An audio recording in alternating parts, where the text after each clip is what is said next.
वसंत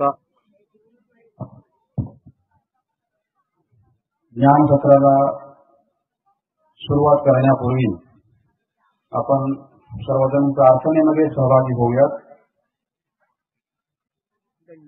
ताट बसूयात, हात जोडूयात, डोळे बंद करून सर्वज्ञ श्री चक्रप्रभूंच्या चरणी ईश प्रार्थना समर्पित करूयात.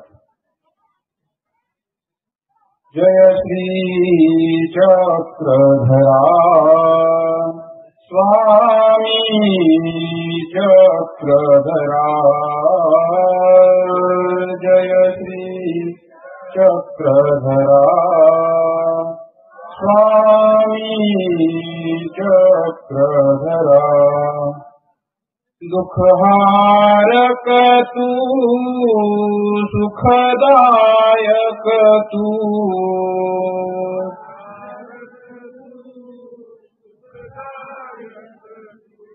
मूळविधेचा छेदक तू, मूळविधेचा छेदक तू, आनंदाचा झरा स्वामी चक्रधरा. जय श्री चक्रधरा स्वामी चक्रधरा. तू शक्तीचा मालक असता, तू शक्तीचा मालक असता, चराचरावर तुझीच सत्ता, चराचरावर तुझीच सत्ता. प्रभु रे सर्वेश्वरा स्वामी चक्रधरा. जय श्री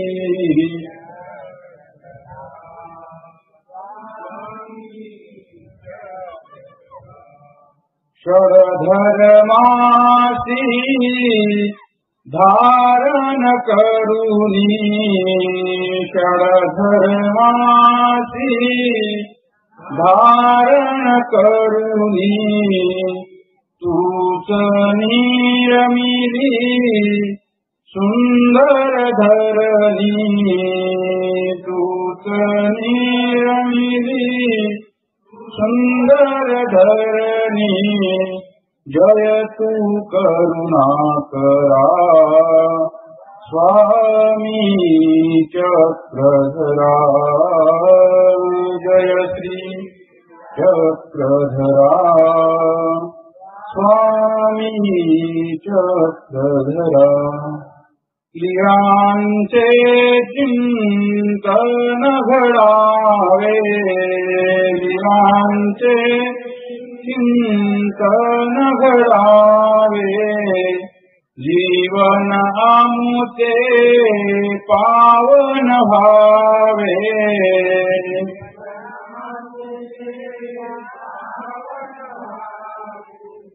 पुलकित भाविधरा स्वामी चक्रधरा. जय श्री चक्रधरा स्वामी चक्रधरा, स्वामी चक्रधरा.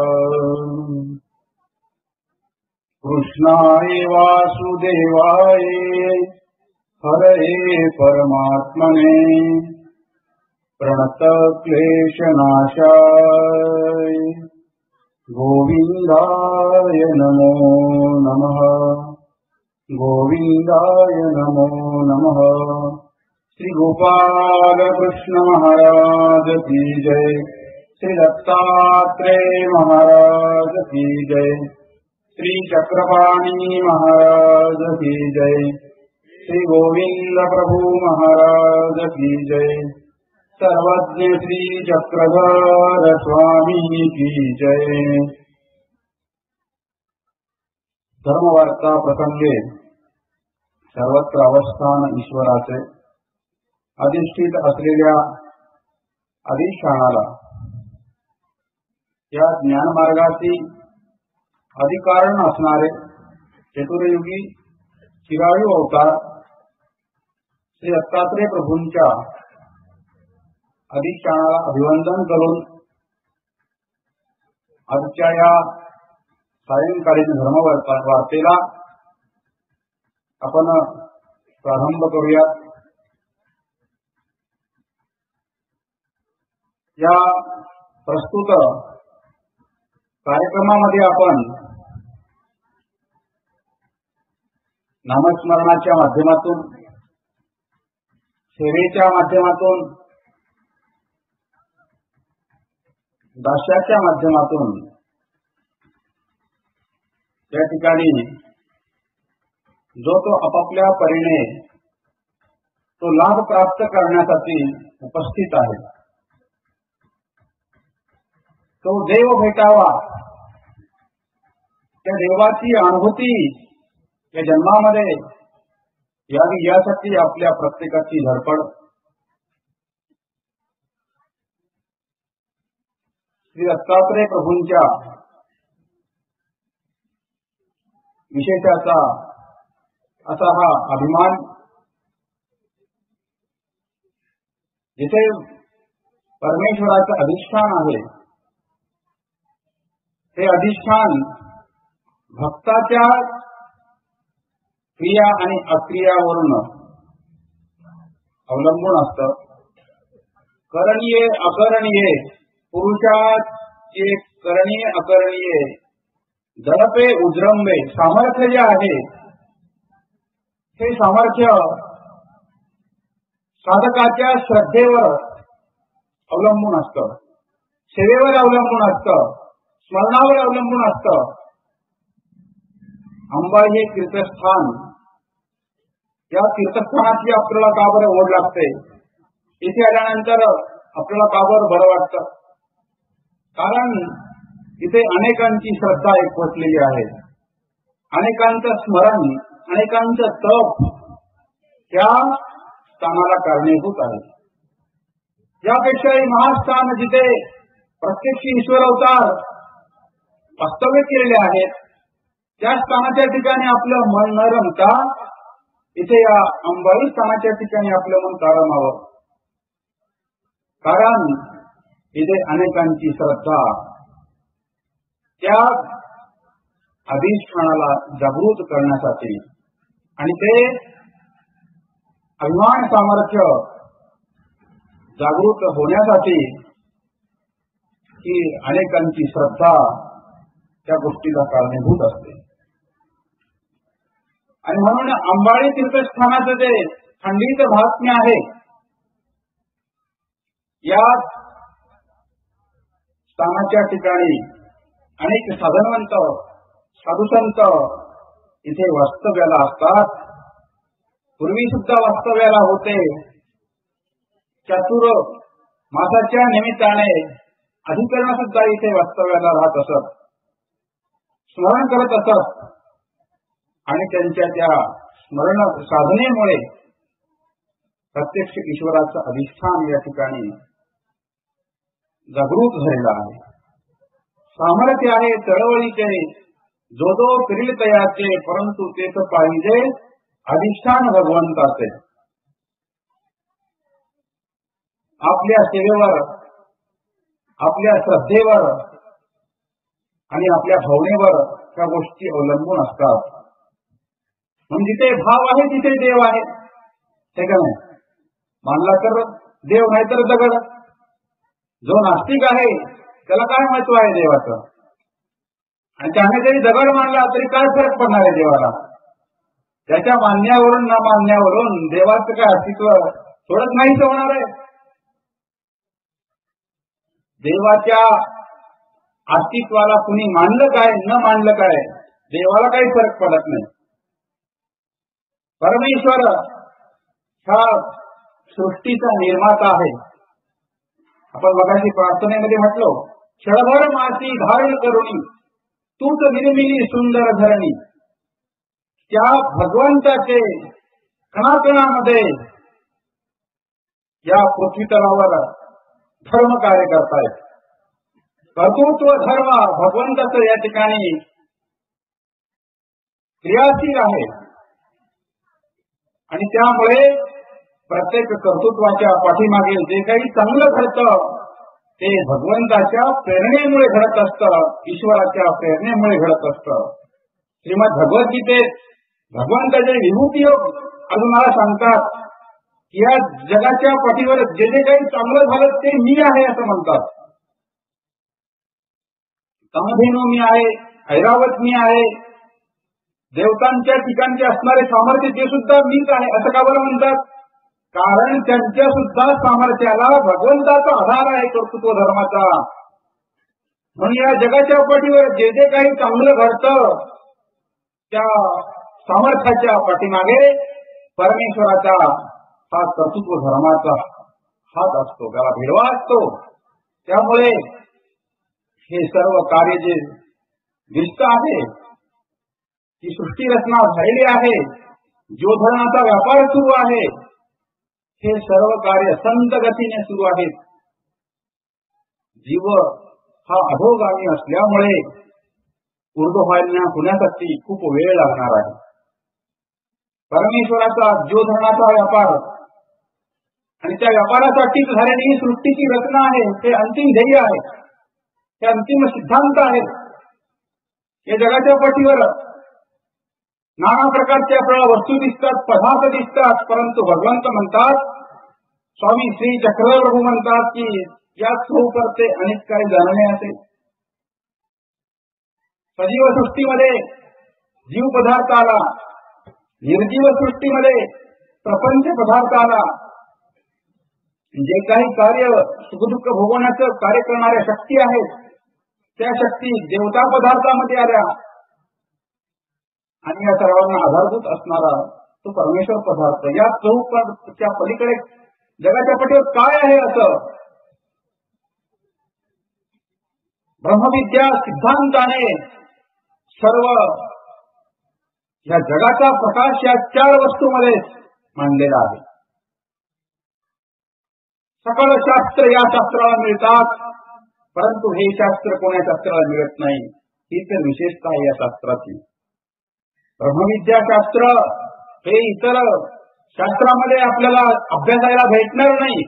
हे सिद्धांत आपल्याला कुठे पाहायला भेटत नाही. हे फक्त परमेश्वराच्या मुखारविंदातून आपल्याला प्राप्त होऊ शकतात. अखिल विश्वाच्या कल्याणासाठी भगवान गोपाळ कृष्ण महाराजांनी जी श्रीमद भगवद्गीता निरूपण केली, त्या सुद्धा श्रीमद भगवद्गीतेमध्ये परमेश्वराचा प्रकाश करणारं ज्ञान हे अल्पच आहे. बाकी आपल्या साधनेसाठी पूरक आहेत अनेक योग, 18 योग आहेत, परंतु त्यामध्ये पुरुषोत्तम योग आहे जो परमेश्वराच्या त्या स्वरूपाचा प्रकाश करणारा, तो 15वा अध्याय. आपण अनेक ठिकाणी त्या 15वा अध्यायाचं पारायण करतो, पठण करतो. यात ब्रह्मविद्या सिद्धांताने, ब्रह्मविद्येच्या त्या ज्ञानाने आपली ओळख खरी आपल्याला होणार आहे. मी कोण कोठोनी आलो कसा हो, स्त्रीपुत्र स्वप्नांत तिगुंतलो हो, ऐसे कळवणी म्हणहे विटेना, तुझविन दत्ता मदकंठ वेना. अशी आपली प्रत्येकाची ही भावना आहे. शोध घेतो आहे आपण की मी कोण आहे आणि मला कुठे जायचं आहे, नेमकं माझा अंतिम टप्प्याचा प्रवास कोणता आहे, ध्येय कोणता आहे. प्रत्येकाला हा प्रश्न पडलेला आहे. सर्वज्ञ श्री चक्रप्रभूंनी या प्रपंचाला दुःखरूप, दुःखमूळ आणि अनित्य म्हटलेलं आहे. ज्या प्रपंचाच्या आधारे आम्ही सुखाचा शोध घेत आहोत, हा प्रपंच तर दुःखाचं रूप आहे, दुःखाला मूळ आहे. आणि तिसरा दोष अनित्य आहे. या प्रपंचाचं स्वामित्व वास्तवरूप सांगतात काय तर नाही. भगवान गोपाळ कृष्ण सुद्धा गीतेमध्ये सांगतात की हा प्रपंच म्हणजे दुःखालय आहे. दुःखालय अशाश्वतम. गीता सांगते हा प्रपंच म्हणजे दुःखालय आहे. पहा तुम्ही, अनेक आज साधनं आपल्याकडे आहेत, भौतिक सुख आपल्या पायाजवळ लोळण घेत आहेत, परंतु माणूस सुखी आहे का बरं? जगी सर्व सुखी असा कोण आहे, विचारी मना तुझ शोधून पाहे. मनाला विचारावं लागतं की या जगाच्या पाठीवर नेमका सुखी माणूस कोण आहे. प्रत्येकाला कोणती तरी चिंता ग्रासलेलीच असते, कोणतं तरी संकट, कोणतं तरी दुःख, रोग भोग व्याधी त्या देहाच्या सोबत येणारच आहेत. म्हणून पैसा कितीही जरी असला तरी पण सुख त्या पैशाने विकत घेता येऊ शकत नाही. श्रीमंतीने आनंद हा मला बाजारातून विकत घेता येऊ शकत नाही. म्हणून तो जो आनंद आहे तो आनंद परमेश्वराच्या साधनेतून आम्हाला प्राप्त होणार आहे. ह्या जीवन मृत्यूचा हा प्रवास जो आहे, दुःखाचा प्रवास जो आहे, तो परमेश्वराच्या शरणागतीने आपलं थांबणार आहे. एखादा म्हणेल माझ्याकडे भरपूर संपत्ती आहे, श्रीमंत असा एखादा राष्ट्रपती सारखा माणूस, पंतप्रधानासारखा माणूस, सगळी सुरक्षा त्याला आहे, मग तो या दुःखातून सुटेल का बरं? या जन्ममुक्तीच्या फेऱ्यातून त्या सुद्धा जीवाची सुटका नाही. या भौतिक व्यवहारातील कोणत्याच सुखाने, कोणत्याच संपत्तीने तो परमेश्वर प्राप्त होणार नाही. भगवंत सांगतात, गदोनायक नावाचे श्रीमंत व्यापारी यादवांच्या त्या राजदरबारातील कोषाध्यक्ष आहेत. मंत्रीपद जसं आताच्या काळामध्ये मंत्रीपद आहे का नाही, तसं त्या काळामध्ये त्यांच्याकडे मंत्रीपद आहे. कोषागार, अर्थमंत्री गदोनायक भंडारी स्वामींच्या दर्शनासाठी आले. स्वामींना विनंती केली, घरी बोलावून नेऊन स्वामींची अलंकाराने पूजा केली. सात भरून त्या ठिकाणी द्रव्य पदार्थ आणलेले आहेत देवाला समर्पित करून. देवाला विनंती करतायत की जिजी माते संपत्ती अपार आहे, माझ्याकडे भरपूर संपत्ती आहे, द्रव्याला काही कमतरताच नाही म्हटले. मग देवा मला मोक्ष भेटेल का? या म्हटले ह्या सर्व व्यवहारातून आता मला थांबावंसं वाटतंय आणि मला मुक्ती हवी आहे. हा कोण म्हणत आहे? अर्थमंत्री त्या काळातला, महाराष्ट्र राज्याचा अर्थमंत्री तो देवाला म्हणतोय माझ्याकडे संपत्ती भरपूर आहे परंतु मला मुक्ती हवी आहे, मोक्ष हवा आहे. त्या प्रसंगी स्वामी म्हणतात की भतो द्रव्य संपत्ती परमेश्वर नपविजे. या संपत्तीने तुम्हाला सगळी सुख प्राप्त होतील या जगातील, परंतु आम्ही प्राप्त होणार नाही. धनसंपत्ती परमेश्वर नपविजे, धनसंपत्ती परमेश्वर नपविजे, पुत्र संपत्ती परमेश्वर नपविजे, विद्या संपत्ती परमेश्वर नपविजे, देवतो देवेची पाविजे. हा सिद्धांत आहे. तो परमेश्वर त्या परमेश्वराच्या ज्ञान मार्गानुसारच प्राप्त होणार आहे. एखादा सोबतीच्या मार्गाने एका पायावर उभं राहून देवाला प्रसन्न करू म्हटलं तर देव प्रसन्न होणार नाही. एखादा खाली मान वर पाय करून तपश्चर्या करून देवाला प्रसन्न करू म्हटलं तर देव प्राप्त होणार नाही. देवतो देवेची पाविजे हा सिद्धांत आहे ब्रह्मविद्या शास्त्राचा. आणि म्हणून शरदोबास नावाचे एक भक्त देवाला शरण आलेले आहेत. देवाची भेट घेतली, दर्शन झालं, चित्तानंद झाला, देवापासून बोध झाला आणि देवाला प्रश्न केला भक्ताने की देवा या संसार चक्रातून सुटण्यासाठी काय उपाय आहे? तेव्हा स्वामी सांगतात की सर्व संग परित्याग करणे, जो आम्हाला शरण येईल त्याच जीवाला आम्ही या संसार चक्रातून मुक्त करू. अनन्य गतीने जो जीव आम्हाला शरण येईल त्या जीवाला आम्ही मुक्त करू. हा उपाय, हा सिद्धांत त्या भक्ताला निमित्त करून तुम्हा सर्वांसाठी हा विचार भगवंताने आपल्या समोर ठेवलेला आहे. आपण सर्व देवाचे भक्त आहोत. त्या मोक्ष मार्गाच्या वाटचाल आपण करत आहोत. कोणाचा मागे पुढे प्रवास निश्चित होईल, परंतु प्रवास मात्र सुरू झालेला आहे. त्या दिशेने आपण सर्वजण लागलेलो आहोत. ही आनंदाची गोष्ट आहे. त्या परमेश्वराच्या परमानंदाच्या प्राप्तीसाठी आम्ही प्रयत्नशील असलो पाहिजे. त्या भगवंताच्या भक्ती साधनेतून आम्हाला तो देव ओळखता आला पाहिजे आणि त्या देवाचा खरा भक्तही होता आला पाहिजे. आपल्या अवतीभोवती अनेक प्रकारचे भक्त आपल्याला दिसतात. आता सगळेच देवाच्या दर्शनासाठी आले म्हणजे सर्वांना देवच हवा आहे असं गृहीत आपल्याला कसं धरता येईल. कारण देवाच्या दर्शनाला अनेक प्रकारचे भक्त येतात. आता त्या भक्तामध्ये कुणी राजस आहे, कुणी तामस आहे, कुणी रजोगुणी आहे, कुणी तमोगुणी आहे, कुणी सत्वगुणी आहे. विविध गुणाने आपल्याला पावरणारे भक्त दिसतात. सर्वांचा अधिकार सारखा नसतो. त्यामुळे ह्या ज्ञान विचाराच्या मंथनाच्या आणि धर्मवार्तेच्या माध्यमातून आपण आपलं आत्मपरीक्षण करायचं आहे. माझ्यामध्ये अजून काय बदल व्हायला हवा, माझ्या साधनेमध्ये आणखी काय बदल हवा आहे. या ठिकाणी आपण नवरात्रामध्ये नामस्मरणासाठी येतो. नामस्मरण करण्याचा आपण प्रयत्न करतो.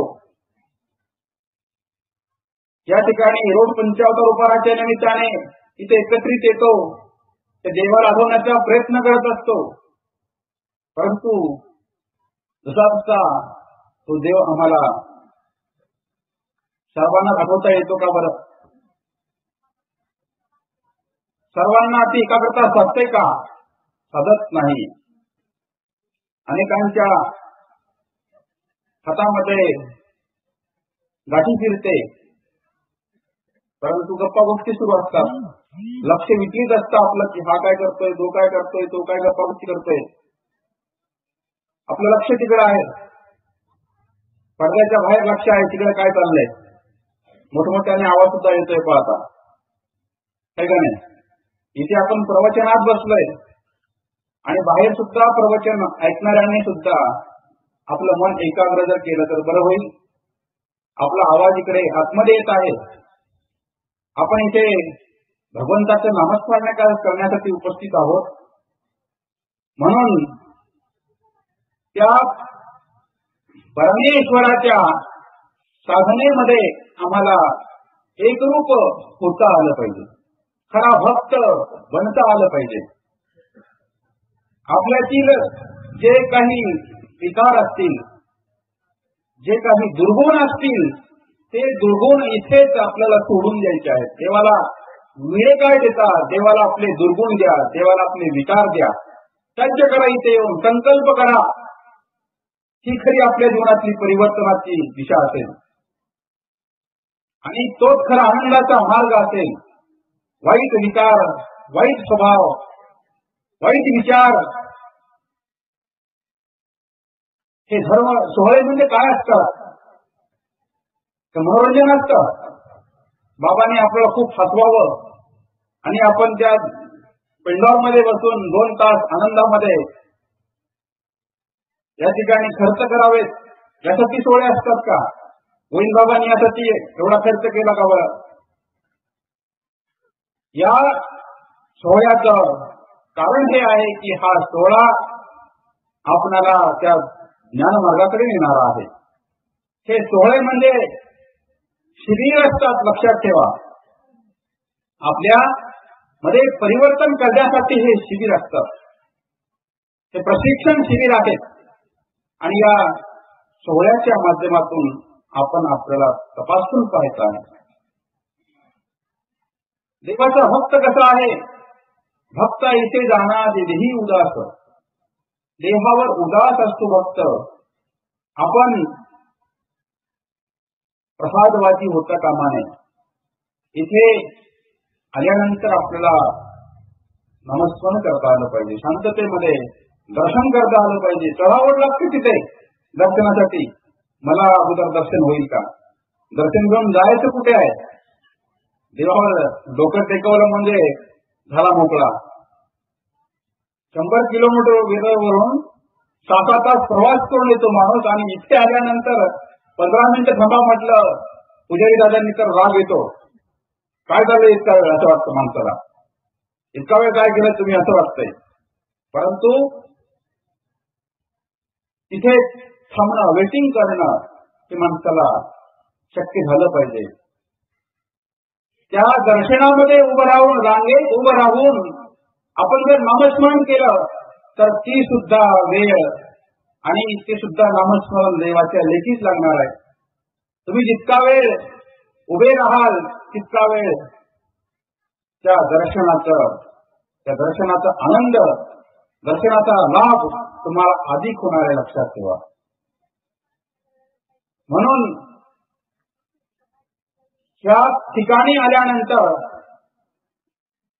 भक्ताची जी काही गुणविशेषता आहे ती आपल्यामध्ये आली पाहिजे.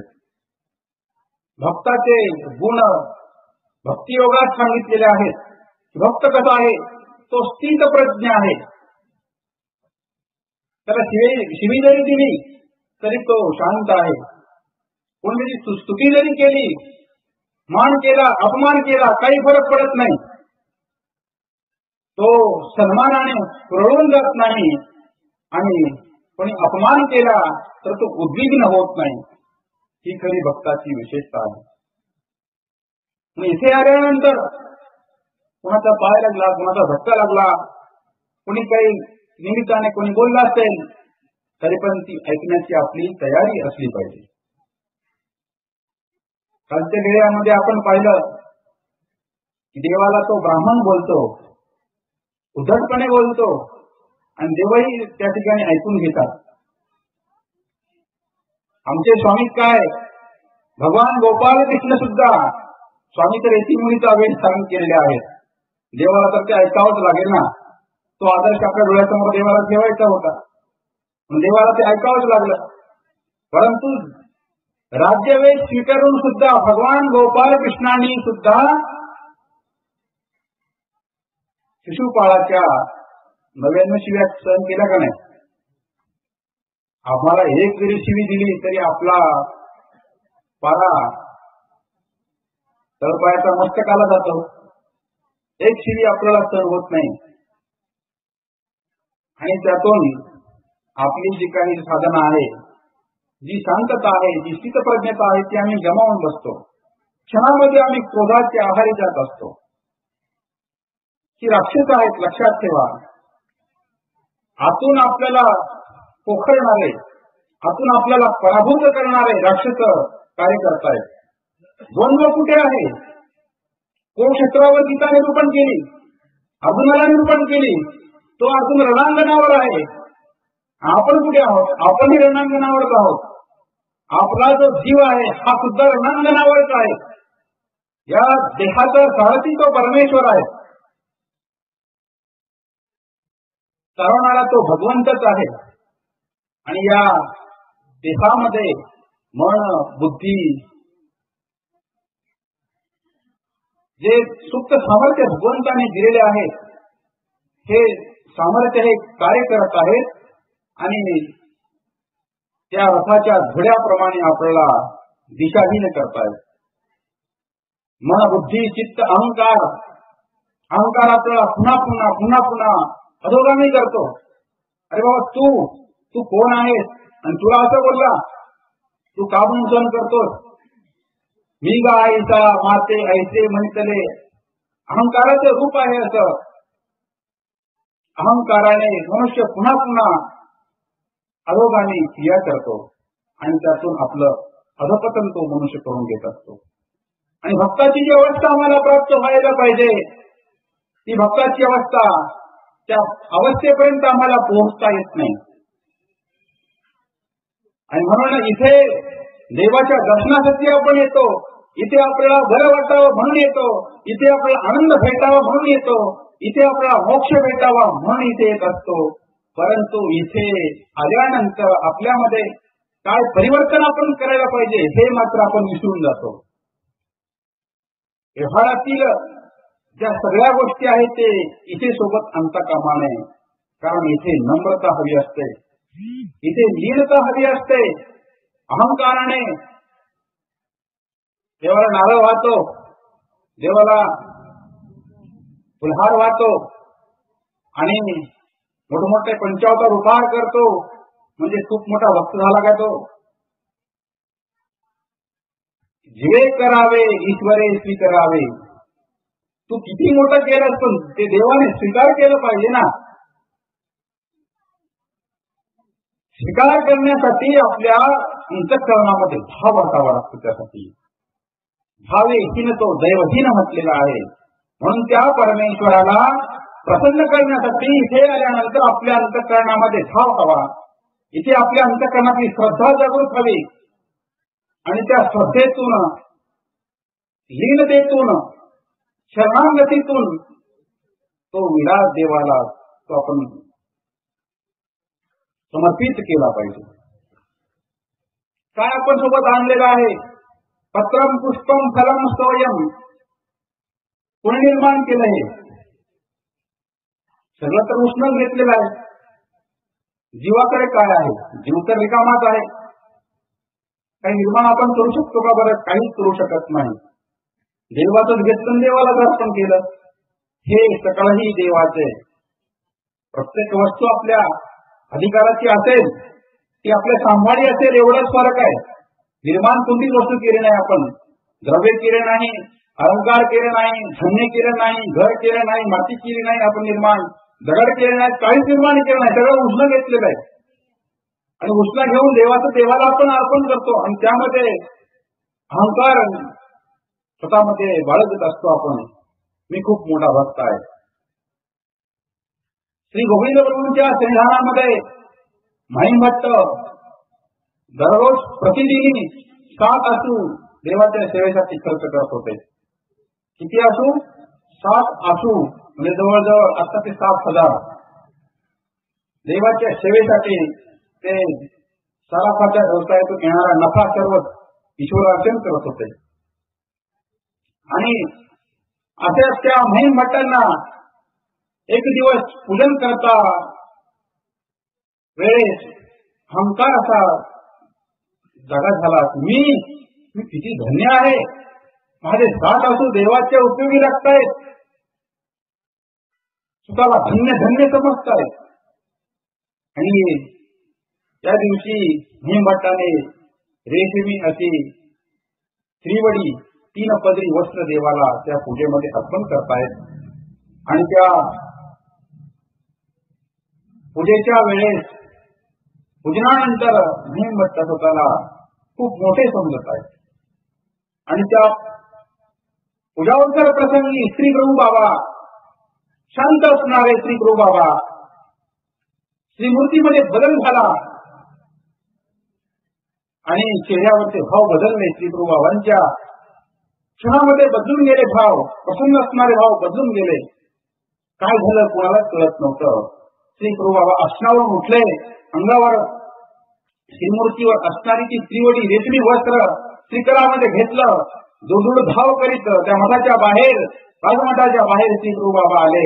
आणि काही अंतरावर असणारे परिवार म्हणजे मोहरीमध्ये ते वस्त्र त्या ठिकाणी त्या मोहरीमध्ये कोंबून त्यावर श्री प्रभू बाबा श्री चरणाने सुडू लागले.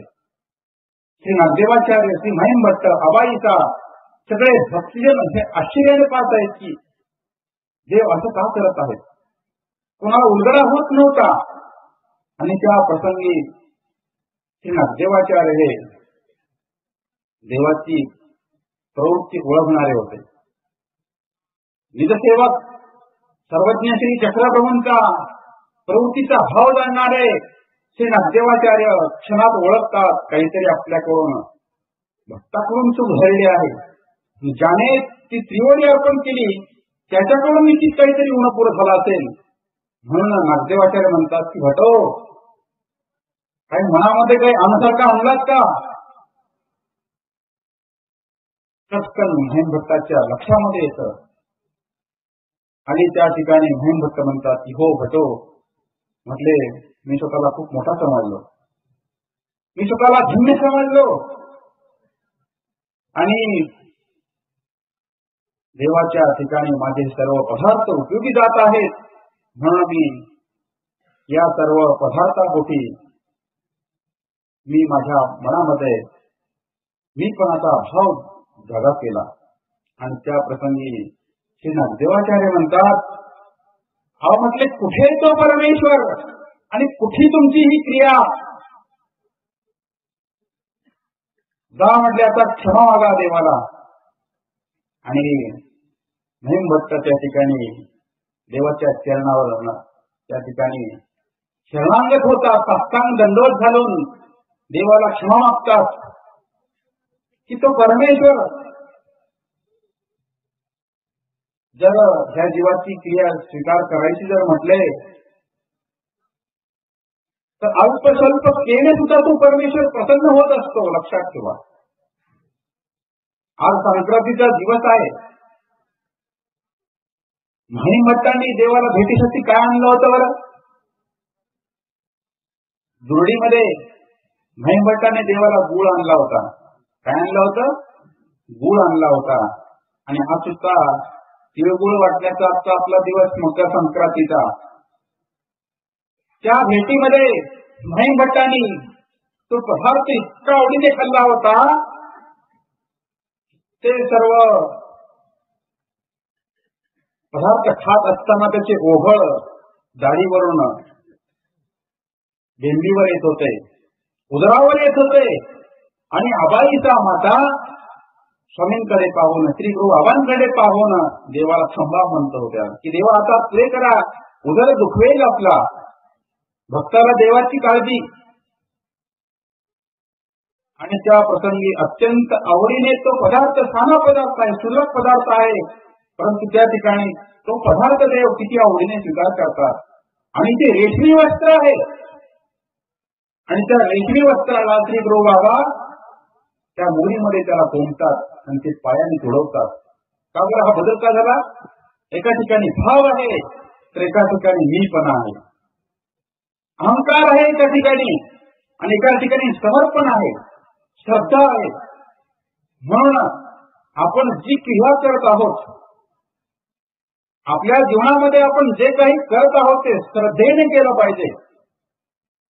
श्रद्धावा लवते ज्ञानम तत्परसम इतींद्रिय, हा बदल आमच्यामध्ये झाला पाहिजे. आणि हा बदल करण्यासाठीच आपण इथे आहोत. साधनेतून आपणाला तो आनंद प्राप्त होणार आहे. त्या परमेश्वराचा आनंद त्या साधनेतून प्राप्त होत असतो. आणि तो परमेश्वर भावग्राही असतो. आपल्या पदार्थाची परमेश्वराला आवश्यकताच नाही. पंचकर्णातला कोणता पदार्थ कमी झाला, नाना प्रकारचे पक्वान त्या ताटामध्ये आहेत, हा पदार्थ एकही कमी होत नाही. कारण तो परमेश्वर तृप्त काळ आहे. त्या परमेश्वरासमोर पदार्थ ठेवण्याचं कारण म्हणजे की परमेश्वरात सगळं तू दिलेलं आहेस मला आणि तुझे तुला मी अर्पण करत आहे, हा तेवढाच भाव आहे त्या पाठीमागे. षडरस, जे षडरस भगवंताच्या त्या कर्तृत्व धर्माने कार्य करतायत, जे आम्हाला रचनेच्या माध्यमातून चाखायला भेटतात. पदार्थ कसे आहेत?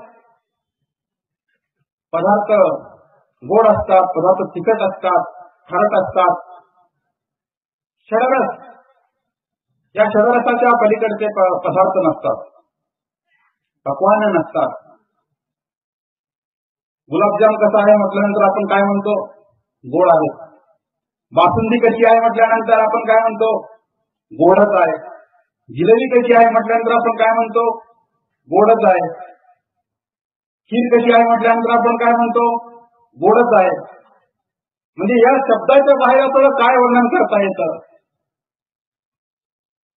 त्या रत्नामध्ये सगळे पदार्थ बांधलेले आहेत. तिखट पदार्थामध्ये अनेक पदार्थ आहेत, आंबट पदार्थामध्ये अनेक पदार्थ आहेत. आणि म्हणून त्या रसादी पदार्थाचा निर्माता तो परमेश्वर आहे. आणि ज्या जिभेने आम्ही आस्वाद घेतो इथे परमेश्वराची शक्ती कार्य करते आहे. नुसता जिव्हा इंद्रिय असून उपयोग नाही, लक्षात ठेवा. जिभेला चव असावी लागते, जिभेमध्ये सामर्थ्य कार्यरत असावं लागतं, तेव्हा आपल्याला गुण येत असते. तेव्हा आपल्याला आजार येतो, ज्वर येतो, ताप येतो, तेव्हा जीभ कुठे आपली हरवली असते का? जीभ तर जागेवरच असते. मग त्या जिभेला चव का बरं येत नाही? कोणताही पदार्थ का कडूच, जिलेबी खा, बासुंदी खा, कोणताही पदार्थ का, तिखट खा, खारट खा, कोणताही पदार्थ कडूच. लिंबाचा पाला खाल्ला तरी कडूच आणि ऊस खाल्ला तरी कडूच. का बरं? जीभ तर आपली तोंडात आहे, कुठे गेलेली नाही, काही बदल झालेला नाही. हा बदल आपल्या शरीरात झाला. सामर्थ्य, अदर सामर्थ्य त्या ठिकाणी काम करत नाही नसतं, त्यामुळे हा बदल आपल्या शरीरामध्ये होत असतो. नुसते कान असून उपयोग नाही, त्या कानाच्या पाठीमागे शक्ती असावी लागते, तेव्हा कानाने ऐकू येतं. डोळे असून उपयोग नाही, त्या डोळ्यामध्ये शक्ती जागृत असावी लागते, कार्यरत असावी लागते, तेव्हा डोळ्याने आपल्याला दिसत असतं. देवाने भक्ताला भरपूर दिलेला आहे, माणसाला भरपूर दिलं. त्या सर्व योनीमध्ये सर्वश्रेष्ठ देह कोणतं निर्माण केलं तर ते मनुष्य देह. भगवंतांनी या देहामध्ये किती सुविधा ठेवल्यावर श्रोत्रम चक्षुस्पर्शनंच श्रवणम, श्रोत्रम चक्षुस्पर्शनंच रसनम घ्राणमेवच. इथे दश इंद्रिय आहेत, इथे दशवायू आहेत. या घरामध्ये देहरूपी हे देवाचं मंदिर आहे. आणि या घराच्या, या देहाच्या माध्यमातून त्या परमेश्वराच्या स्वरूपापर्यंत, त्या कैवल्य गडापर्यंत आपल्याला पोहोचायचं आहे. तो कैवल्य गड पादाक्रांत करायचा आहे आपल्याला, यासाठी हे देह आपल्याला भेटलेला आहे. म्हणून देह हे देवाचं मंदिर आहे आणि या मंदिराची उपासना, या मंदिराची काळजी आपण घेतली पाहिजे प्रत्येकाने. आणि त्यासाठी या देहामध्ये जे पंच ज्ञानेंद्रिय आहेत, त्या पंच ज्ञानेंद्रियाला आम्हाला संस्कारित करता आलं पाहिजे, देवाला समर्पित करता आलं पाहिजे, ऊर्ध्वमुख करता आले पाहिजे ते इंद्रिय. श्रोत्र म्हणजे कानाने देवाचं भजन आपण श्रवण केलं पाहिजे, ब्रह्मविद्या शास्त्र श्रवण केलं पाहिजे. श्रवण भक्ती, आता इथे आपण श्रवण भक्ती करत आहोत. देवाचं जे गुणगान आहे ते कानाने श्रवण करत आहोत आणि ते कान आपण पवित्र करण्याचा प्रयत्न करत आहोत. भक्तीचे अनेक प्रकार आहेत, त्यामध्ये श्रवण भक्ती सुद्धा आहे. म्हणून देवाने आम्हाला कान दिले, ते कान पवित्र करता आलं पाहिजे आणि त्या कानाने चांगल्या चांगल्या गोष्टी श्रवण केल्या पाहिजेत. इथे आपण बसलोय, परंतु कधी कधी अचानक गडबड गोंधळ जर झाला तर काय होतं की इतके सुंदर इथं प्रवचन सुरू असूनही लक्ष आपलं तिकडे असतं की त्यांचं काय चाललंय, हे का नाही. एखादे दोन व्यक्ती जर भांडण जर घेत असतील आता बाहेर, तर सगळे आपले कान तिकडं लक्ष देतील बरं का, तिकडं काय चाललंय. इथे एवढं महत्वाचं नाही, तिकडलं महत्वाचं आहे.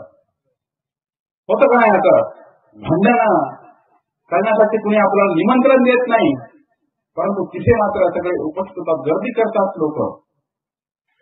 तो तमोगुणाचा प्रभाव आपल्यावर क्षणामध्ये होत असतो, वेळच लागत नाही. आणि इथे या म्हणून पुन्हा पुन्हा पुन्हा पुन्हा सूचना कराव्या लागतात, तरी पण लोक येत नाहीत. कित्येक आता सूचना करूनही पट्टीवर असतील, तिथूनच शब्द ऐकत असतील, परंतु काही बदल होत नसेल. या कानाने त्या परमेश्वराचे जे काही गुणगान आहेत, जे जे काही विषय आहेत, विषय तो त्यांचा झाला परमेश्वर. त्या कानाने परमेश्वराबद्दलच्या गुणगोष्टी ऐकणारा तो खरा भक्त असतो. देवाच्या लीला श्रवण करणारा तो खरा भक्त असतो. त्या कानाने त्या परमेश्वराच्या लीला श्रवण करता आल्या पाहिजेत. त्या ब्रह्मविद्या तत्वज्ञानाचं चिंतन, श्रवण, मनन, निधिध्यासन त्या कानाने करता आलं पाहिजे. अवसर काळी उपस्थित राहून त्या निरूपणाचा लाभ आम्हाला घेता आला पाहिजे. कधी घेणार? या जन्मिनाचं कधी घेणार? ऐकण्याची हीच वेळ आहे. दुसऱ्या कोणत्याही योनीमध्ये तुम्हाला गेल्यानंतर जन्माला तुम्हाला कोणी बोलवत नाही. फक्त इथे मनुष्य जन्मातच तुम्हाला संधी उपलब्ध झालेली आहे. गुरुच्या माध्यमातून, साधुसंतांच्या अधिकरणाच्या माध्यमातून ही आम्हाला आमच्यामध्ये बदल करण्याची संधी असते. आणि म्हणून माणसाला ऐकता आलं पाहिजे. आणि ही परंपरा, श्रवण करण्याची परंपरा ही काय अलीकडची नाही. आज आपल्या समोर हे सगळं साधने आहेत. हा आवाज आपल्यापर्यंत पोहोचतो म्हणजे याचा अर्थ काय पूर्वी काही निरूपण होत नव्हते का? सनातन काळापासूनची परंपरा आहे. भलेही एवढ्या मोठ्या प्रमाणात होत नसतील, परंतु निरूपण अवसर मात्र सनातन काळापासून आहेत. आणि ही गुरु शिष्याची परंपरा सनातन काळापासून आहे. म्हणून भक्तामध्ये हा बदल, श्रोत्रम चक्षुस्पर्शनंच रसनम घाणमेवच, आपले श्रवणेंद्रिय आपण बदलवले पाहिजेत. त्या कारणाने चांगल्या गोष्टी देवाच्या श्रवण केल्या पाहिजेत. हा तो खरा भक्त आहे. त्या डोळ्याने चांगलं आम्हाला पाहता आलं पाहिजे. दृष्टी बदलली पाहिजे. माणसाची दृष्टी बदलत नाही, स्वभाव बदलत नाहीत माणसाचे, मरेपर्यंत बदलत नाहीत. बदल करूच नाही असं वाटतं माणसाला. मी काय साधा आहे का? मी नाही बदल करून घेणार, मी ऐकणार नाही कोणाचं, मी काय ऐकावं कोणाचं. माणूस स्वतःला त्या दोषाचरणाचा पुरुषार्थ समजतो, दुर्गुणाचा पुरुषार्थ समजतो. तू आहेस कोण बाबा? आणि तुझ्यामध्ये बदल नाही झाला तर काय फरक पडणार आहे लोकांना?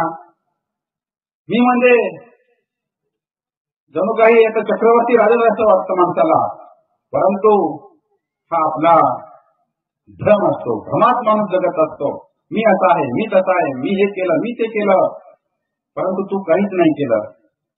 तुझं कर्म तुला बांधलेलं आहे. म्हणून हे सगळं इथे सोडून जायचं. हे सगळंही देवाचे.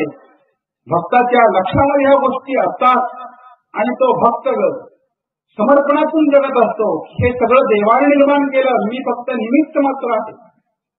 अजूनाला वाटलं की मी युद्ध करायचं एवढं थोर शूरवीर महारथ्यांसोबत मला लढायचं आहे असं त्याला वाटलं. आणि पितामह द्रोणाचार्य गुरूंसोबत, भगवानसोबत, भावांसोबत, पुत्र्यांसोबत मलाच लढायचं असं त्याला वाटलं. भगवंतांचा तू लढू नकोस, तू फक्त समर्पित हो मला, यांना मी कधीच मारलेला आहे. विश्वरूप दाखवलं भगवंताने आणि तेव्हा जाग आली की अरे मी कोणीच नाही. बोध झाला की मी फक्त शून्य आहे, मी तर धुळीचा कण आहे. या पृथ्वी तलावरचा एक सामान्य धुळीचा कण आहे. अनेक बाहू सर्वक्ष नेत्रम पश्चामितम सर्वतो अनंत रूपम. जेव्हा भगवंताचे अनेक रूप दिसू लागले, विश्वात्मक रूप, विश्वात्मक परमेश्वर सर्वत्र दिसू लागला, तेव्हा ते रूप पाहून जाणीव झाली स्वतःची मी किती क्षुल्लक आहे. भगवंत म्हणतात की तुझे जन्म अनेक झालेले आहेत, तुला कळत नाही, तुला आठवत नाही, तू अज्ञान आहेस. आणि माझे अवतारानंद झाले हे मला सगळे आठवतात. म्हणून भगवंत म्हणतात की हे ब्रह्मविद्या ज्ञान आजचं नाही, हे सनातन काळापासून आहे, अनादी काळापासून आहे, परंपरागत आलेलं ज्ञान आहे. हे तुला मी आता सांगतोय म्हणजे नवीन काही सांगतोय असं काही नाही म्हटले देव. हे परंपरागत आलेलं ज्ञान मी तुला सांगत आहे.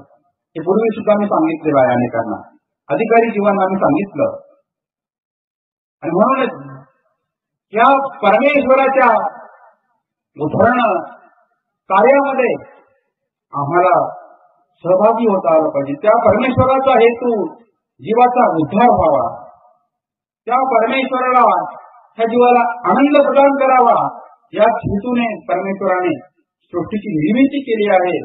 आणि मनुष्य देह, मानव देह निर्माण करून आपल्याला ही कैवल्य पदाची संधी परमेश्वराने उपलब्ध करून दिली.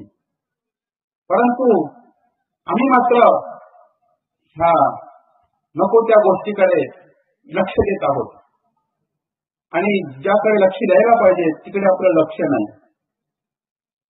भगवंतही म्हणतात की माझी प्राप्ती काही सहज तुला थोडी प्राप्त होणार, अनेक जन्म संसिद्ध तो याची परामगती, तुला आनंद जन्म घ्यावे लागतील.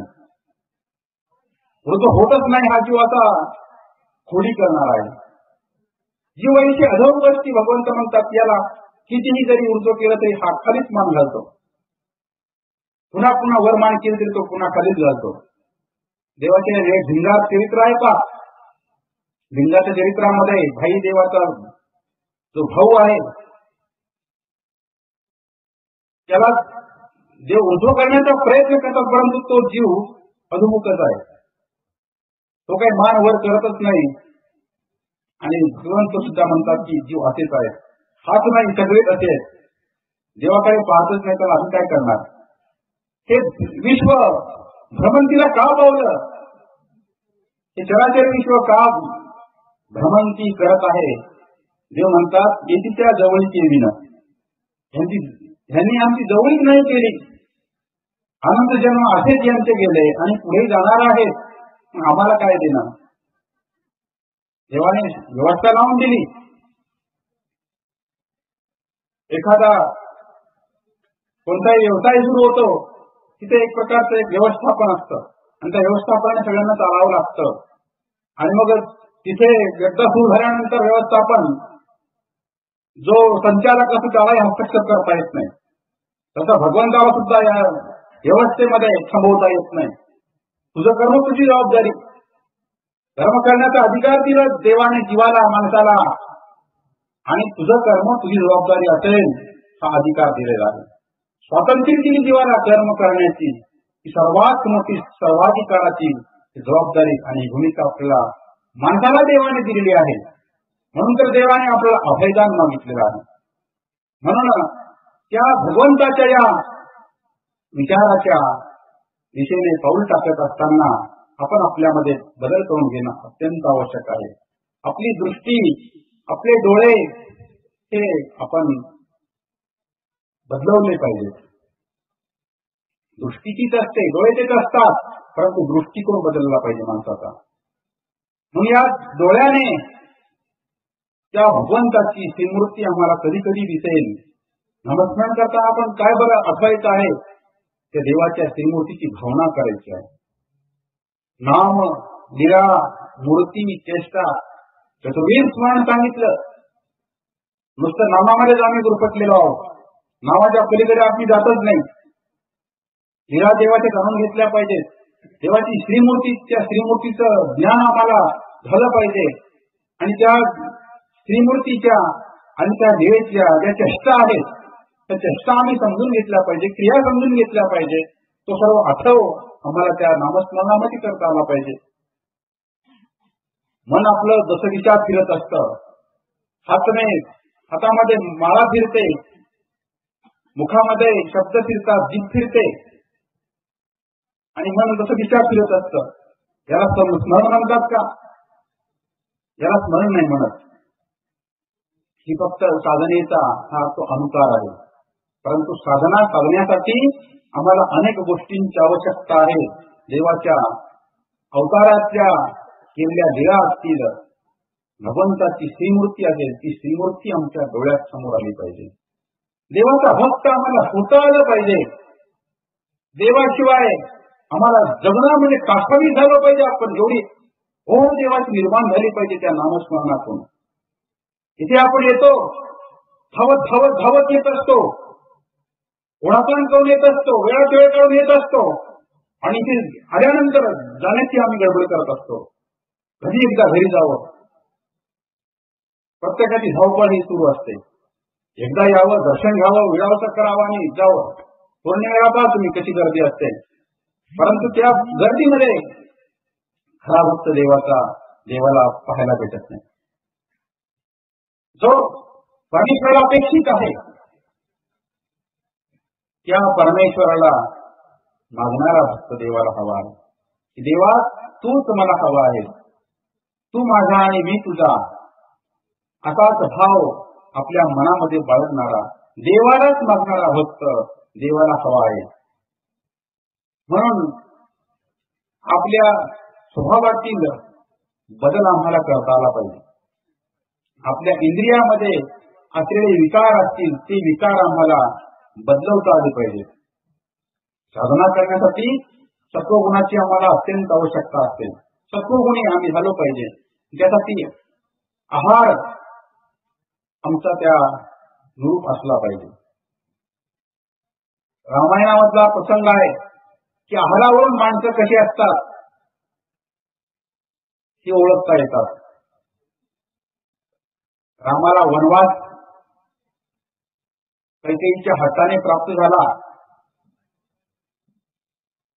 आणि वनवासाला निघून गेल्यानंतर भरताची त्या ठिकाणी त्या प्रसंगी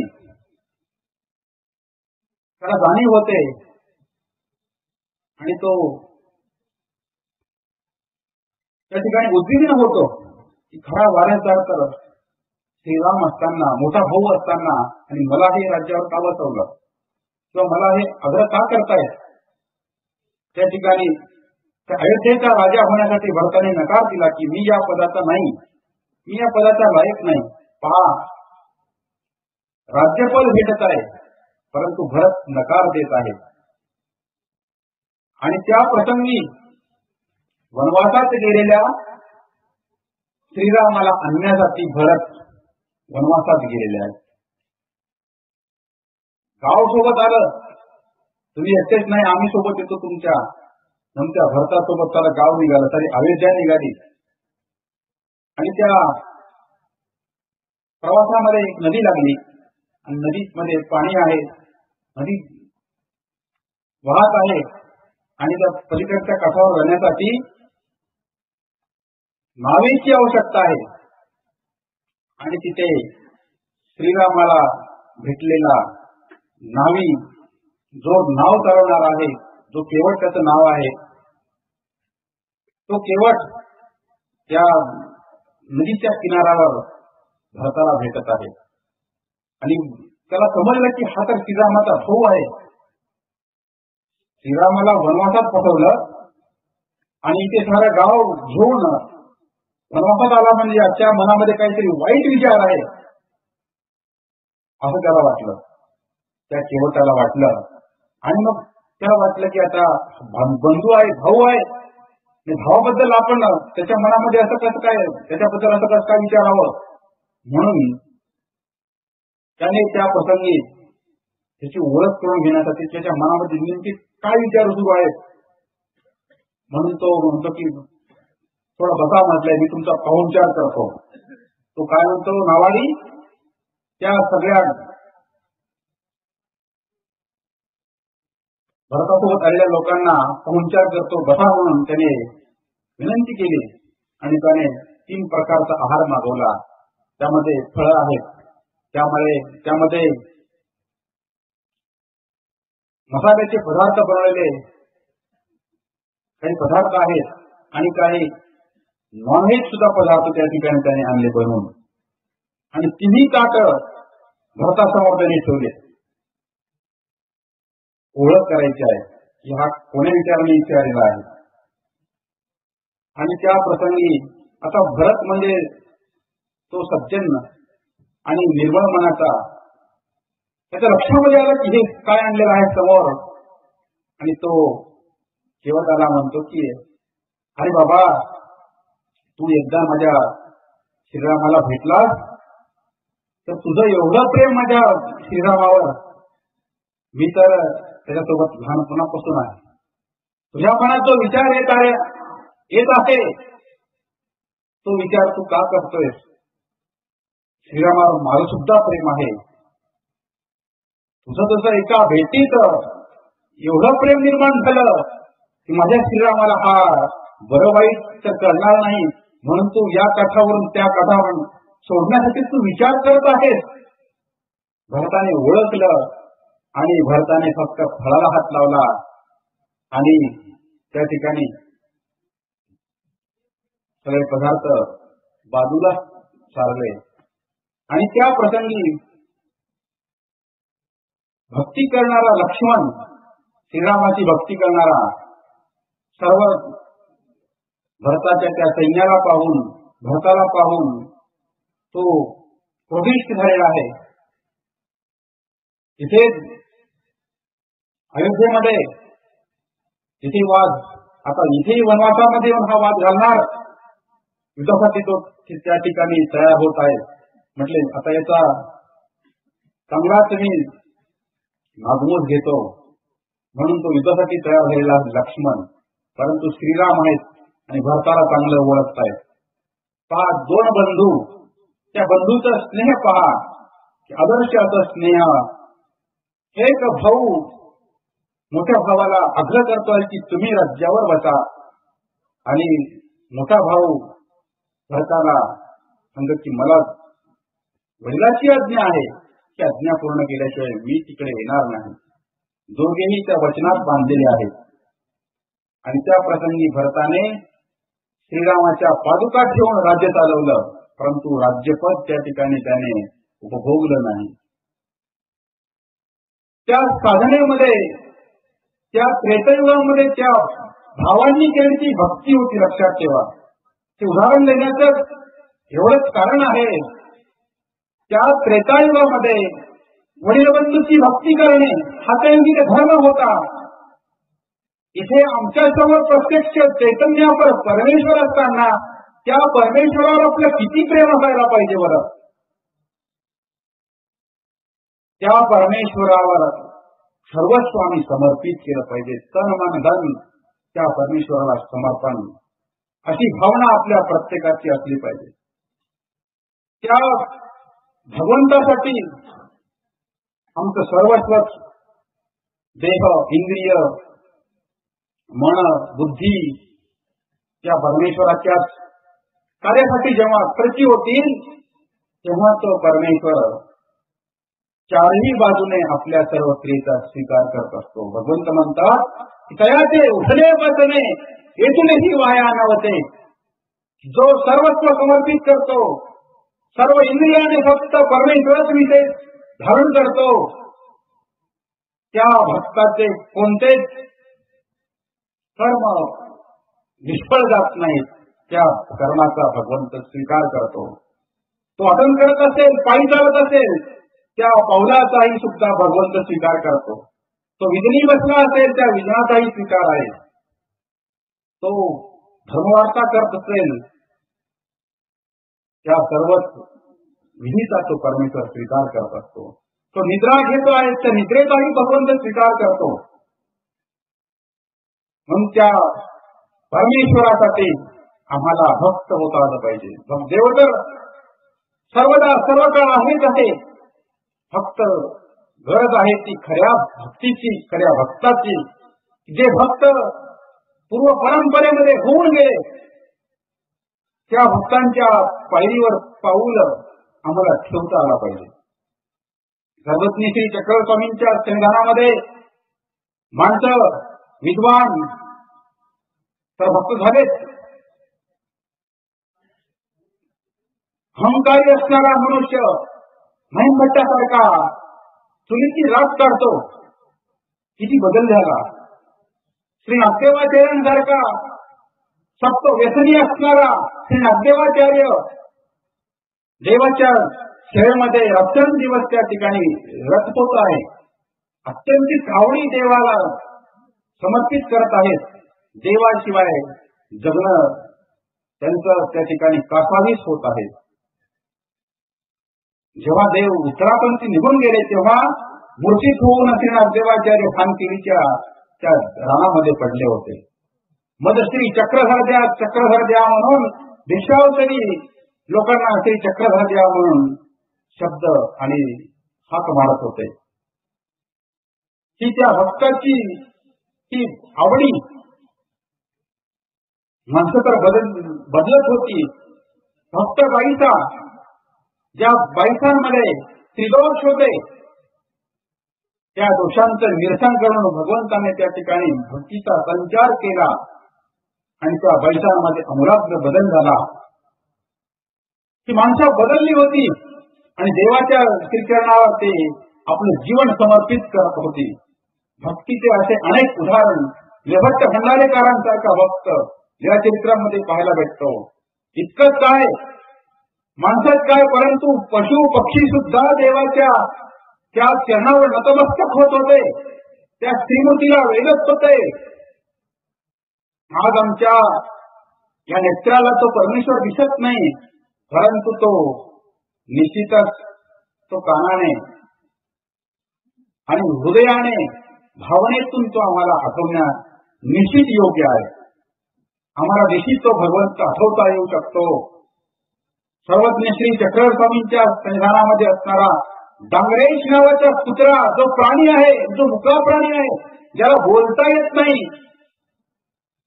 त्या भक्तामध्ये सुद्धा देवाने बदल केला. डांगरेश नावाचा भक्त जो देवाचा ताट प्रसाद खाल्ल्याशिवाय जेवण करत नव्हता. आपण म्हणतो की काय कुत्र्याला काय कळतं,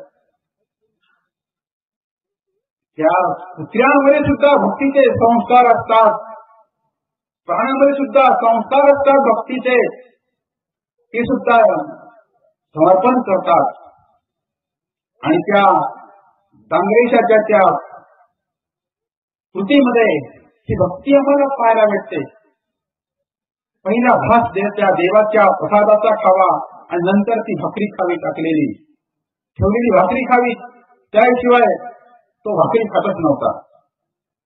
भाकरी ठेवली बघतच नव्हता तो, आणि ताटातला देवाचा प्रसाद ठेवला का पहिला घास देवाच्या ताट प्रसादाचा असायचा.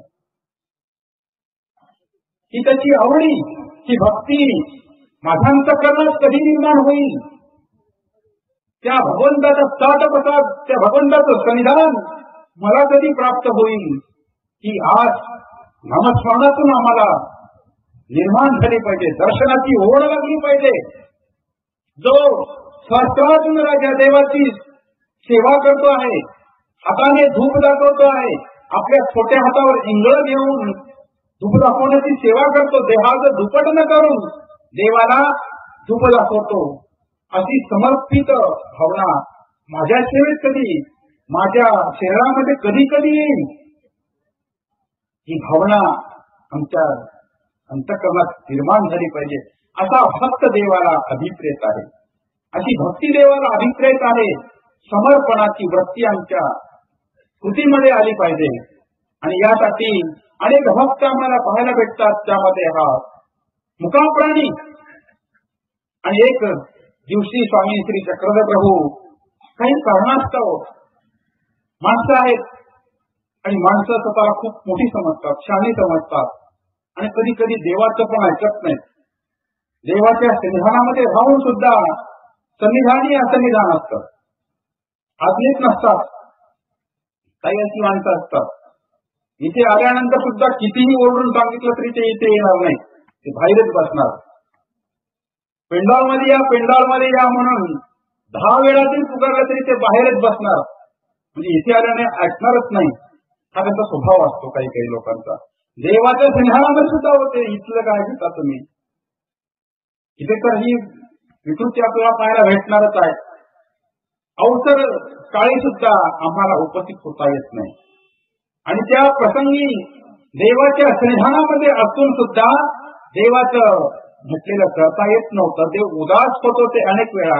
आणि एके दिवशी स्वामी भक्तांच्या क्रियेवर उदास झाले डांगरेश नावाचा तो भक्त देवाच्या जवळ बसलेला आहे.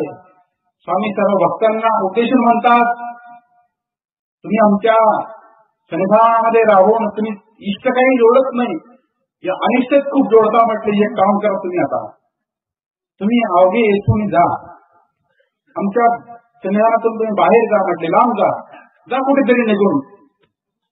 तसं आई वैतागून आपल्या मुलाला म्हणते की तू निघून जा इथून, जा कुठेतरी निघून. वैतागून आई मस्त म्हणते. तसं देव त्या प्रसंगी भक्तांना म्हणतात की तुम्ही इथून जा, थांबू नका आमच्याजवळ. थांबून काय उपयोग आहे, कारण तुम्ही अनेक जोडताय जास्त. भक्त म्हणतात देवा हे होवे, हे आम्हाला शक्य आहे. म्हटलं बाहेर जाऊन गप्पा गोष्टी करणं सर्वांनाच आवडतं, आहे का नाही. आणि त्या प्रसंगी देवाच्या सन्निधानातून सगळे माणसं सगळे भक्त निघून गेले आणि तिथे फक्त उरला तो डांगरेश भक्त. देव उदास होते, श्रीमूर्तीवर उदासीनता आलेली होती.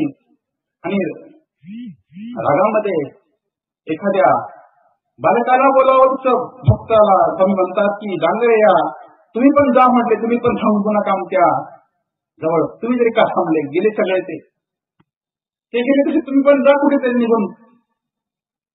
आणि ते देवाचे शब्द माणसाला सहन झाले, त्या प्राण्याला सहन नाही झाले. देव म्हणताय की तू निघून जा इथून, निघून जा म्हटल्याबरोबर त्याला ते शब्द सहन झाले नाही. आणि तो भक्त देवाची ती श्रीमूर्ती पाहतो आणि त्या श्रीमूर्तीला हुंगत हुंगत प्रदक्षिणा मारतो. तो ज्या देवासाठी आपलं जीवन आहे, तो देव जर उदासीन झाला असेल, तो देव जर जा म्हणत असेल, माझ्याजवळ राहू नको म्हणत असेल, तर माझं जन्म तरी काय कामाचं आहे. या भावनेतून तो भक्त आपल्या भाषेतून देवाला बोलतो आहे. त्याचे शब्द त्याच्या पद्धतीने तो उद्गार काढतो आहे. भुई उंगत उंगत त्याने अनुकार केला आणि तोंडाने हळूळी करत त्या ठिकाणी रडण्याचा अनुकार करत हे जगणं माझं काय कामाचं म्हणून त्याने त्या ठिकाणी देवाची श्रीमूर्ती पाहिली. आता ती श्रीमूर्ती कधी न दिसणारी आहे म्हणून डोळे भरून ती श्रीमूर्तीच्या भक्ताने पाहून घेतली डांगरेशाने. आणि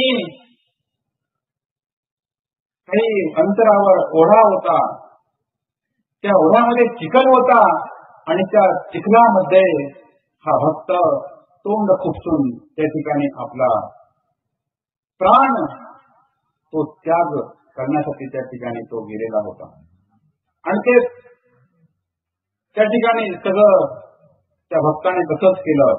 देवाच्या वियोगात भक्ताने आपलं जीवन संपवलं, जे माणसाला शक्य झालं नाही. काही वेळानंतर श्री नागदेवाचार्य काही भक्त मंडळी देवाकडे आली आणि मग देव म्हणतात की तुम्ही सगळे आले, डांगरेश कुठे आहे पहा. नागदेवाचार्य म्हणतात गेला असेल कुठे पोट भरण्यासाठी, 4 घरात फिरून येईल म्हटले. तो त्याची काय चिंता करायची काय गरज आहे. देव म्हटले पहा, शोधा पहा. देव सर्वज्ञ होते, काय झालेला आहे, काय प्रकार झालेला देवाला माहिती आहे. परंतु मनुष्यत्वाला मान देऊन देव म्हणतात की पहा म्हटले तो शोधाशोध प्रयत्न करा. आणि मग शोधाशोध सुरू झाली आणि लक्षात आलं की डांगरेशाने प्राण सोडलेला आहे. चिखलामध्ये तोंड खुपसून त्याने आपला प्राणत्याग केला. श्री नागदेवाचार्य तो प्रसंग पाहतात आणि गहिवरतात. आम्ही माणसं असून आम्हाला हे शक्य झालं नाही. त्या देवाच्या वियोगात आम्हाला व्यक्तींचे दुःख नाही, परंतु या मुख्या प्राण्याने हा विरह सहन केला नाही देवाच्या असन्निधानाचा. आणि त्या प्रसंगी देवाला धावत धावून एकाने वार्ता सांगितली आणि देव त्या भक्ताच्या देहाजवळ आले.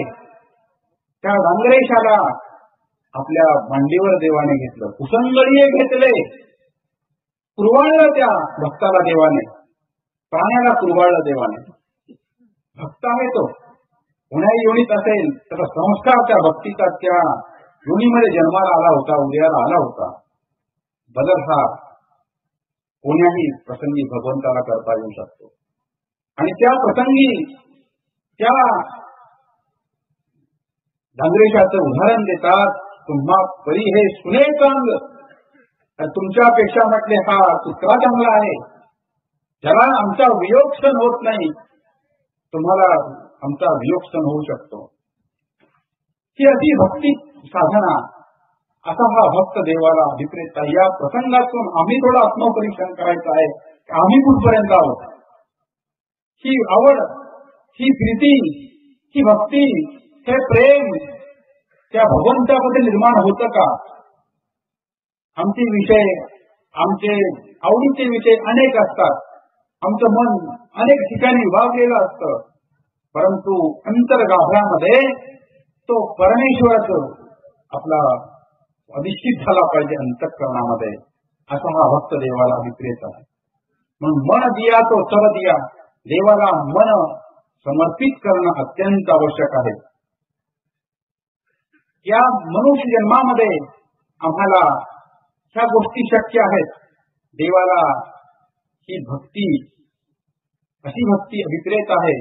म्हणून लीळाचरित्राच्या माध्यमातून, अनेक ग्रंथाच्या, संतांच्या, श्रीगुरूंच्या माध्यमातून आपलं जीवन निश्चितच त्या भगवंताच्या चरणी समर्पित होणार आहे.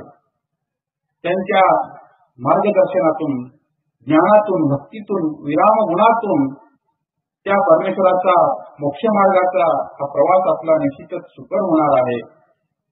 म्हणून आपण करावा उद्धार. आपला उद्धार करण्यासाठी कोणी येणार नाही, लक्षात ठेवा. आपल्यालाच सगळे विषय हाताळावे लागतील, आपल्यालाच परिवर्तन करावं लागेल. आत्मना ह्याच मनोबंधू आत्मैव पुरात्मना. भगवान सुद्धा म्हणतात की तूच आहेस तुझ्या जीवनाचा शिल्पकार. कोणी आम्हाला बदल करू शकत नाही, कोणी आम्हाला संस्कारित करू शकत नाही, घडवू शकत नाही. ज्ञानाच्या, भक्तीच्या, वैराग्याच्या, अनुसरणाच्या, साधनेच्या त्या ठिकाणी कोणी नेऊ शकत नाही. फक्त बदल हा आम्हालाच करावा लागणार आहे.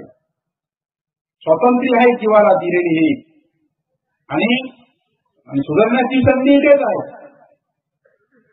श्री नागदेवाचार्य काय म्हणतायत? येणे अवतारे जो नुद्धरे तो कैची नुद्धरे मा नुद्धरेची. या अवताराच्या अस्तित्वपणीमध्ये जो सुधारला नाही जीव, तो आता कित्येक जन्म असे वाया घालवेल, त्याची काही गलती नाही. ही सुधारण्याची संधी आहे. जीवोद्धरण्या वेतनिया, पतिताला पावन करणारा माझा स्वामी आहे. सर्वज्ञ श्री चक्रस्वामींचा अवतार कसा अवतार आहे? पतित उद्धारक अवतार आहे. पहा, आपल्याकडे ज्ञान नाही तरी चालेल, आपल्याकडे भक्ती नाही तरी चालेल, आपल्याकडे कोणतेच गुण नाही तरी चालेल, कारण तो परमेश्वर पतित उद्धारक आहे. म्हणून देवाला विनंती करत असताना, भगवंता मी ज्ञानी नाही, मी तुझा भक्त नाही, मी तुझ्या साधनेवर चालणारा विरागी नाही, परंतु देवा मी जन्मोजन्मीचा निश्चित प्रमादिया मात्र निश्चित आहे. तू म्हटलं मी कधीच केलं नाही, मी चुकाच केल्या, मी प्रमादच केले, आणि तू पतितांचा, प्रमादियांचा तू उद्धारक आहेस. तू आता विडा उचललेला आहेस, म्हणून तू माझं रक्षण करणार आहेस. म्हणून तो परमेश्वर आपलं रक्षण करणार आहे. म्हणून पतित उद्धारक असणारा तो सारंगाचा स्वामी श्री चक्रप्रभू, अयोग्याचे योग्य करणारा असा तो परमेश्वर अवतार त्यात कलियुगामध्ये अवतीर्ण झालेला आहे. आणि पाचवे ते निरंतर स्मरीचे. ही साधना अनेकांनी या मोक्ष मार्गाच्या वाटचालीसाठी, तो प्रवास सुकर होण्यासाठी, त्या परमेश्वराच्या पदापर्यंत पोहोचण्यासाठी ही साधना अनेकांनी आचरली. त्या नामाच्या माध्यमातून, त्या भक्तीच्या माध्यमातून देवाला हळवलं, आठवलं, प्रसन्न केलं. आम्हाला सुद्धा तोच प्रयोग करायचा आहे या देहाच्या माध्यमातून. मन, वाणी, मनाने, वाणीने आणि क्रियेने, पायाने, पाय शरीरे लागी दिले. आपण पाठीमागच्या कालच्या निरूपणामध्ये हा श्लोक ऐकलेला आहे की पाय शरीरे लागी दिले. पाय चालण्यासाठी भगवंताने आम्हाला दिले, पण चांगलं कर्म करण्यासाठी दिले, दुसऱ्याला लाथा मारण्यासाठी नाही. हाताने चांगलं सेवा लक्ष करण्यासाठी देवाने ही इंद्रिय दिले. या शरीराने, या हाताने व्यापार करता आला पाहिजे. इथे आल्यानंतर तुम्ही सर्व व्यापार करता, सेवा लक्ष करता, जे त्याला सापडेल ती सेवा तुम्ही करता. यासाठी आम्हाला हात दिले. हात कशासाठी दिले? हात व्यापारासाठी दिले, देवाच्या सेवेसाठी दिले, व्यापारासाठी दिले. आणि नामोच्चाराचे काले वाचशीच दिले. हे तोंड शिव्या देण्यासाठी नाही, वाईट कर्म करण्यासाठी नाही, भांडण करण्यासाठी तर मुळीच नाही. हे तोंड देवाने आम्हाला नामस्मरणासाठी दिलेलं आहे. ही वाचा, त्या वाचेतून त्या भगवंताचं स्तुती स्तवन करावं म्हणून भगवंताने अमूल्य असं हे देण आम्हाला देवाने दिलं. म्हणून या इंद्रियांनी तो भगवंत आम्हाला आठवता आला पाहिजे. जे अनेक भक्तांनी तो आठवला, त्या भक्ताच्या क्रियेतून मनाने तो भगवंत त्या ठिकाणी त्यांचा झाला. श्री देवाला समर्पित केलं त्या भक्तांनी. आणि प्रत्येक इंद्रियांना तो परमेश्वराचा विषय झाला. चारही बाजूने त्या परमेश्वराला आठवता आलं पाहिजे. यासाठीच आपण सर्व प्रयत्न करत आहोत.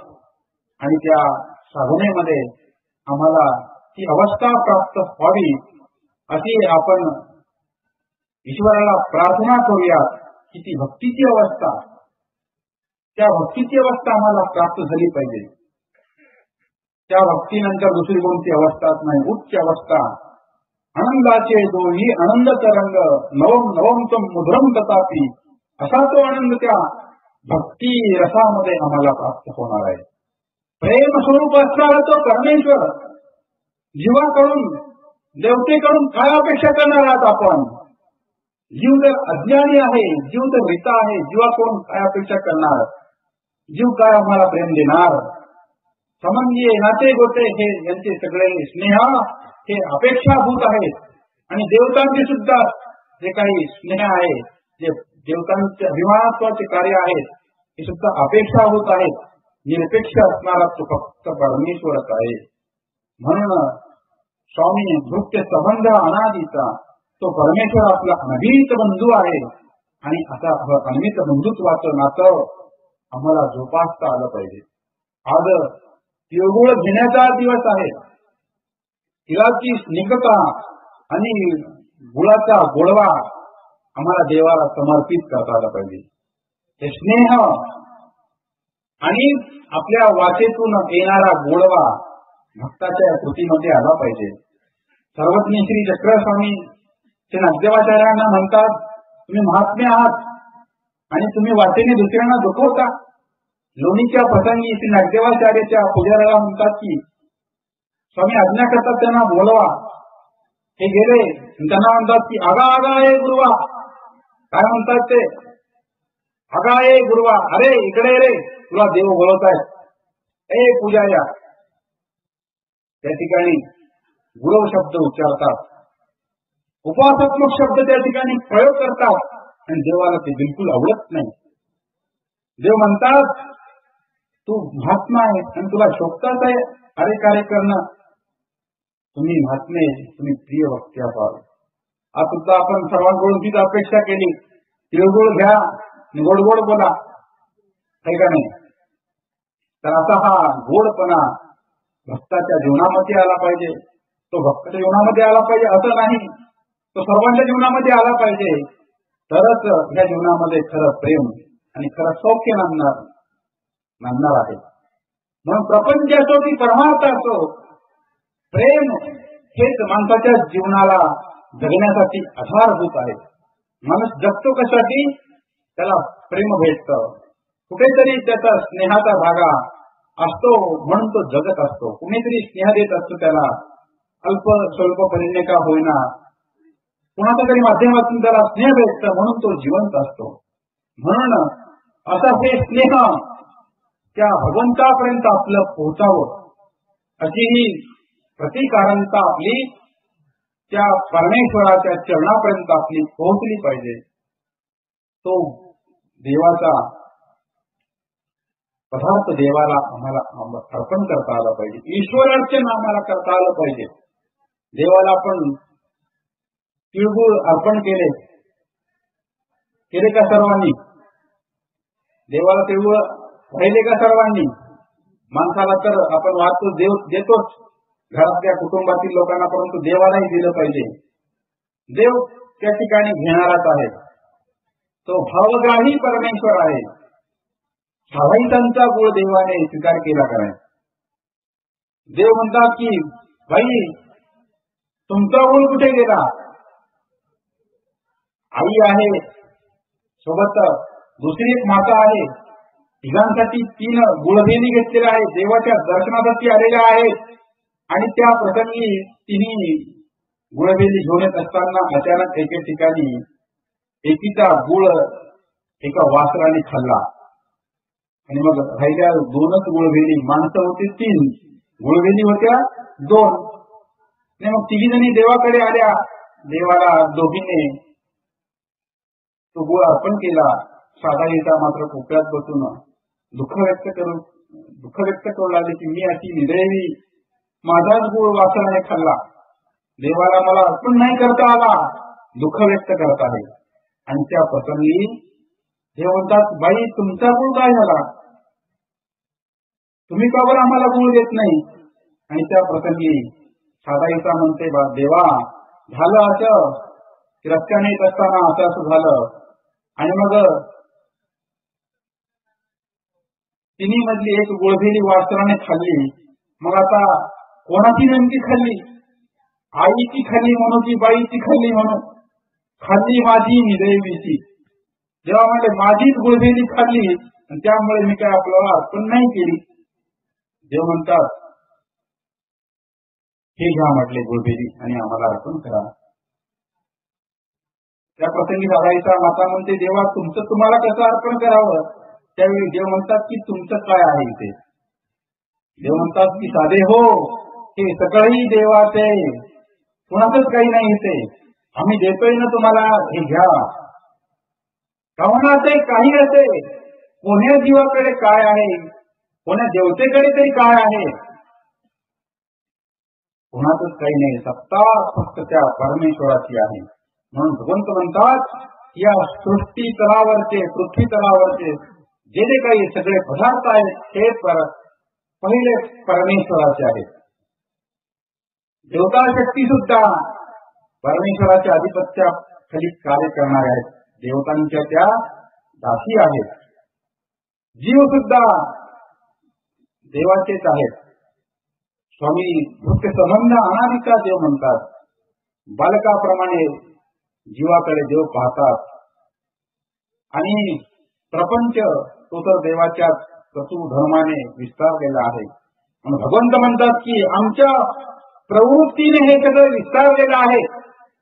म्हणून देव म्हणतात की सगळे देवाचं आहे, सगळंही देवाचे, आम्ही देतोय घ्या. मा देव देते आपले, आम्ही देतोय घ्या हे. आणि त्या प्रसंगी त्या साधायताने ती गुळभेली अर्पण केली, प्रभूने स्वीकार केली प्रेमाने.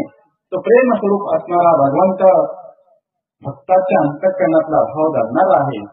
आणि म्हणून त्या देवाच्या संविधानामध्ये भक्तही होते आणि त्या भक्ताच्या अधिकारानुसार परमेश्वरही त्यांना त्या ठिकाणी प्राप्त झाला होता. परंतु आम्ही मात्र असे दुर्दैवी आहोत की प्रत्यक्ष ईश्वराचं संविधान आम्हाला नाही, परंतु अप्राप्ती निमित्तके दुःखे कर्माची राशी नासती, अशी अप्राप्ती आम्हाला आजही भोगता आली पाहिजे. आणि त्यातून त्या परमेश्वराची भगवंताची प्राप्ती आम्हाला करून घेता आली पाहिजे. यासाठी आपण सर्वजण प्रयत्नरत राहूयात. आजच्या या दिवशी संक्रांतीच्या निमित्ताने भगवंताच्या चरणी प्रार्थना करूयात. हे भगवंता, तुझ्या भक्तीचा हा गोड रस माझ्या जीवनामध्ये सतत तो अनुभवायला भेटावा, भक्तीचा रस, प्रेमाचा रस तो मला गुळाच्या रूपाने प्राप्त व्हावा, म्हणून तो देवाला असा हा भाव व्यक्त करूयात, अप्राप्ती व्यक्त करूयात आणि त्या प्रेमाची मागणी करत, स्नेहरूपी प्रेमाची मागणी करत, भक्तिरूपी रसाची मागणी करत आपण आजच्या या सत्राच्या दिवशी भगवंताच्या चरणी असा हा भाव व्यक्त करत आजच्या या धर्मवार्तेतील जो विषय आहे हा विषय आपण सर्वांनी श्रवण केला की भक्तामध्ये बदल कसा हवा, भक्ताची विशेषता काय आहे हे आपण आजच्या सत्रामध्ये श्रवण केलं. काय आपण श्रवण केलं म्हणून जीवनातला हा भावभावनेचा हा अनेक विषयांचा तरंग, अनेक विषयांची गुंतागुंत, यातून होणारा बदल आणि उच्च प्राप्त होणारी भक्ताची अवस्था आजच्या धर्मवार्तेतला हा विषय आपण श्रवण केला. तो विषय आपण आपल्या जीवनामध्ये उतरवून खरा भक्त बनण्याचा आपण प्रयत्न करूयात अशी अपेक्षा या ठिकाणी त्या भक्तासारखीच आपली अवस्था, ऊर्ध्व अवस्था प्राप्त हो अशी प्रभूचरणी प्रार्थना व्यक्त करतो. आपल्याकडून परिवर्तनाची अपेक्षा व्यक्त करतो आणि आजच्या या सेवेला ईश्वरचरणी समर्पित करून शब्दाला विराम देतो. श्री दत्तात्रेय महाराज की जय. सर्वज्ञ श्री चक्रधर स्वामी की जय.